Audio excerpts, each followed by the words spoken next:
What should I know about Veritasium? It was under the blood moon. I felt my heart come.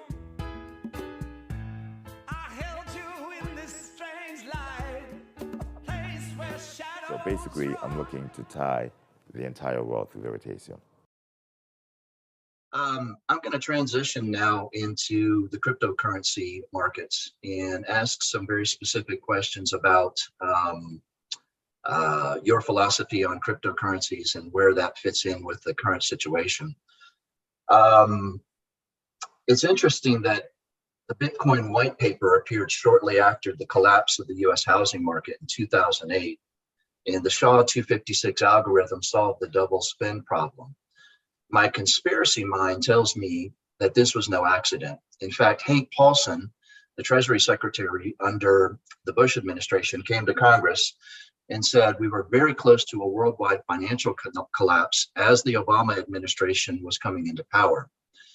In your opinion, did the government know that there might be a market contagion that would destroy the worldwide markets? And was Bitcoin the replacement financial system that they were thinking about if that did happen?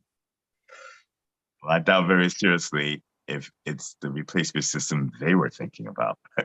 But it was a very good idea that was timely, and it was timely simply because the genius, and that was a genius idea. If you read it, it's a stroke of genius. The genius idea came as a byproduct of the profligate behavior of the government and the banks.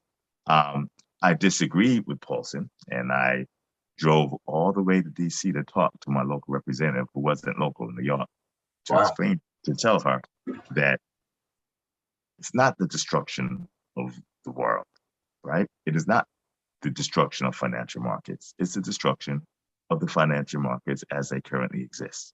Mm. Let's say there are 3,000 banks in the world.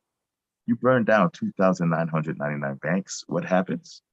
2,999 banks will crop up as long as there's no government intervention preventing it. The markets will replace what's burned down. And if you allow the markets to operate on a capitalistic bent, well, then the undue risk, the excess risk, will be priced out of existence. For instance, the CDOs that Michael Burry found, the risk of Bear Stearns that I found, or Lehman Brothers, right? People would have simply ratcheted up the price of the risk of Bear Stearns debt and credit default swaps, which would have pushed the price of the actual assets down.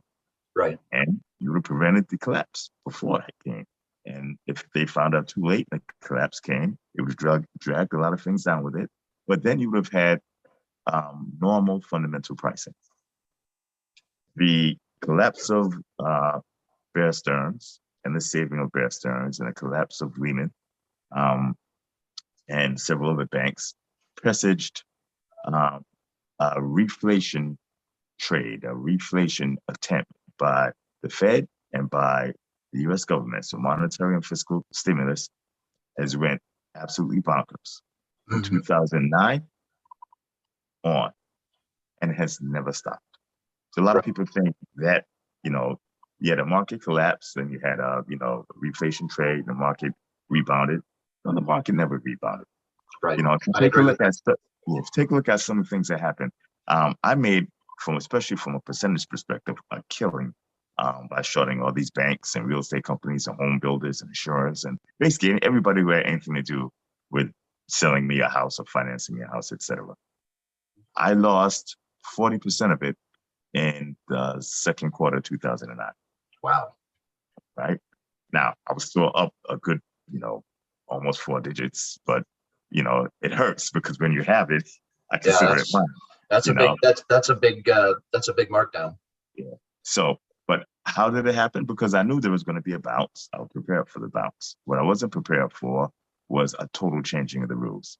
So the Financial Accounting Standard Board changed the mark-to-market rules. So basically, they changed the definition of bad to good.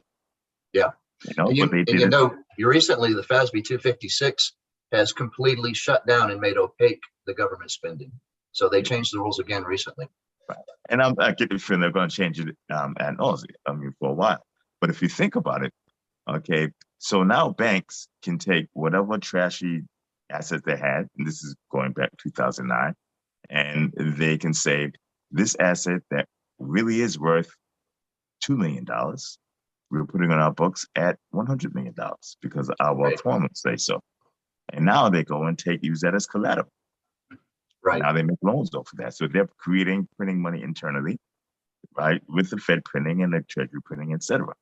But can you take your house, which is valued at $1.1 million, and say, well, my spreadsheet says it's valued at $33 million, and I'd like to take a credit line off of it? No. Nope, can't do that. Okay. So now that you've done that, and now you had COVID, because we had a cyclical recession coming, and it was overdue in 2019, right? And it was overdue in 2020. And then COVID happened, so it forced the recessionary pressures. But COVID and the requisite shutdowns, et cetera, masked what was basically a cyclical downturn anyway, but would have been pretty severe, okay? Because the fundamentals never supported the prices at all that monetary and fiscal stimulus, shot up.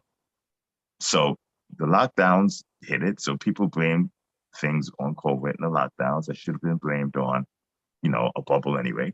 And it also exacerbated. Right. So what did the government do? What did the central bank do? Same thing they did last time. Started printing, started pumping, started papered over it. Yep. Okay. And they did it at a rate and an extent that is historically unprecedented, which is interesting because in 2008, 2009, they did it at a rate and extent that was also what? Historically unprecedented. Yeah. Yeah. We thought 800 billion. We thought 800 billion was a lot of money. That's much money, man. So now you start to see the effects of it, and then you have and understandable, if you're the Treasury Secretary or if you're the Fed Chairman, you can't go around saying, inflation is going to be out of control, stagflation, market crash. Your job is to paper that over, okay? Right. But the guys who are listening and the girls who are listening, who have just minimum training in this and can do simple math and just listen or go out shopping, you should see when you add that much liquidity, you're going to have inflationary pressures. By definition, inflate means to blow up. So to put more money into the system. There's nothing wrong with doing that if you have the economic activity to power that increase in money supply. The economic activity was going in the opposite direction. Yeah, no doubt. It was slowing down. Right. So as you have slowing economic activity or stagnating economy, right? And you have inflationary monetary pressures, you have stagflation, which was the call that I made early in the year. Now, nobody said stagflation then. I hear everybody saying stagflation now. What took everybody so long to see the extreme obvious? Yeah, amazing. You were early again.